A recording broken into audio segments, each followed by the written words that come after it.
Bonjour. Aujourd'hui, nous allons voir la gestion des backlogs, la gestion des anomalies.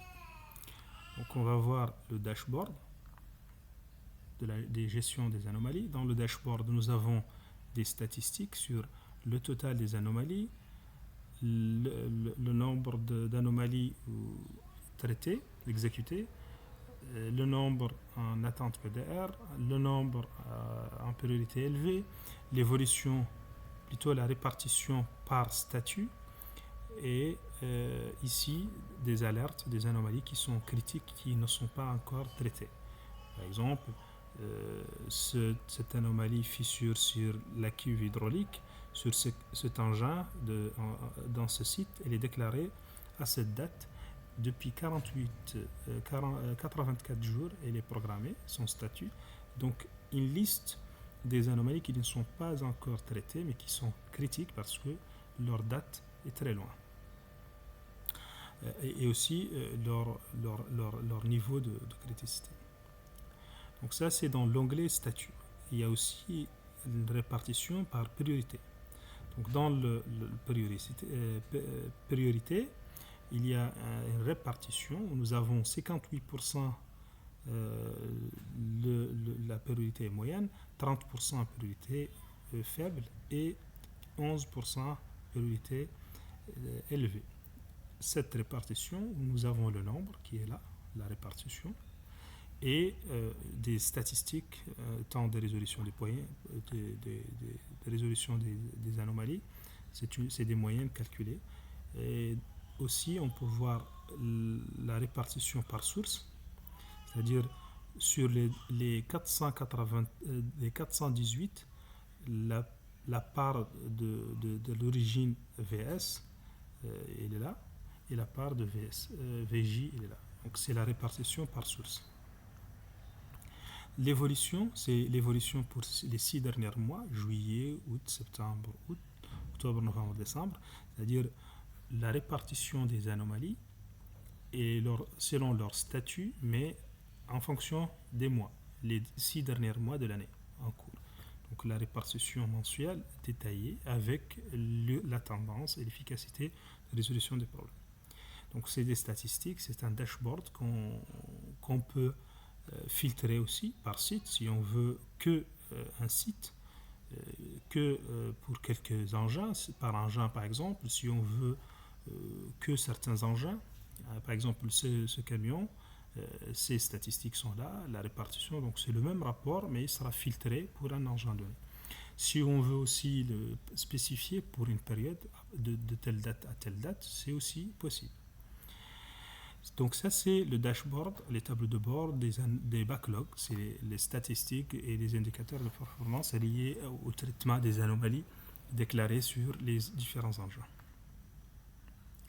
La liste des backlogs, on peut la voir ici. Donc si on passe vers backlog, ici c'est à partir d'ici qu'on peut intégrer un backlog, c'est-à-dire déclarer une nouvelle anomalie. Donc il faut lui donner un nombre, ça s'incrémente automatiquement. Donc on choisit le site, à partir du site il va sortir les engins et on peut créer le statut, on fait une déclaration, les détails de l'anomalie, sa source, s'il y a des références qu'on a besoin, on le met, le code, le numéro de BS, les niveaux de priorité élevé, moyen, faible, et besoin de pièces. Si oui, on saisit la quantité de pièces et observation. Et puis on crée l'anomalie. Donc une fois créée, elle sera là. Donc dans la liste, dans la liste en bas, vous allez avoir la liste des anomalies. Les 418 anomalies déjà déclarées, chaque anomalie, sa description, l'engin et son site, le statut, c'est-à-dire le statut d'avancement de l'anomalie, du traitement de l'anomalie, la priorité, la date de déclaration, et on peut visualiser les détails. On verra juste après les détails de chacun. Donc ici, on a aussi un système de filtration, soit directement, on peut écrire, par exemple, le 417, l'anomalie 417,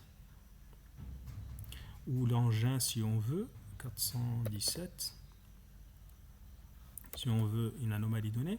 Donc on peut faire la recherche ou filtrer par site, les anomalies par site, si on veut, ou bien afficher tout, si on veut par statut, si on veut par période, par source, entre deux dates, par engin, et ainsi de suite.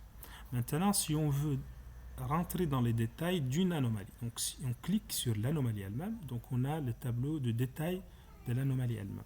Donc ici, dans le tableau d'anomalie, nous avons les informations principaux de l'anomalie, c'est-à-dire le numéro, sa source, la description de l'anomalie, est-ce qu'elle nécessite des pièces, l'engin concerné, l'équipe qui l'a traité, et la date de détection et la dernière mise à jour de l'anomalie. Maintenant aussi, il y a un historique. S'il y a un historique d'évolution de l'anomalie, on peut la voir ici. Celle-là, il n'y a pas d'historique d'évolution, c'est-à-dire si elle a passé entre plusieurs étapes ou plusieurs statuts. On va chercher un autre exemple. Si on a un historique, on va prendre quelques exemples rapidement. S'il y a de l'historique. Donc, on va prendre l'exemple, celle-là, il n'a pas d'historique. Elle est à programmer. Donc, on va rentrer ici et modifier, par exemple, de programmer à exécuter. Et on va mettre que c'est exécuté aujourd'hui. Et RAS, juste un titre d'information. Donc là, elle passe vers exécuter. Si on revient, il est passé en statut exécuté. Et quand on rentre dans les détails et on voit l'historique, on va voir que l'anomalie a été créée à telle date, plutôt déclarée à cette date, la date de détection. La date d'exécution, c'est aujourd'hui, le 17. Donc là, c'est la date. Si l'observation que nous avons mis à RAS, elle est là, et l'équipe qui l'a fait, elle est là, et l'historique, c'est la passation entre plusieurs statuts. Il était programmé, il a passé en exécution à cette date et à cette heure-là. Donc c'est ça l'évolution ou l'historique de l'anomalie. Elle a été déclarée quand et les étapes qu'elle a passées ou les statuts qu'elle a passés jusqu'à aujourd'hui. Donc c'est ça le traitement de ces anomalies. On peut exporter comme on a expliqué pour le reste des rapports. Donc, le suivi est là, les dashboards pour l'évolution, il est là, pour tout ce qui est anomalie. Maintenant, ces données sont des données d'essai. Une fois les données sont tous complètes, on peut voir des données qui sont plus ou moins relatives à chaque situation. Donc, c'est ça le système de gestion des backlogs. Comment les injecter, comment faire les différents rapports et les dashboards. Donc, aujourd'hui, nous avons vu les backlogs. Dans les prochaines vidéos, nous allons voir comment gérer les organes et voir leur suivi. Merci et à la prochaine.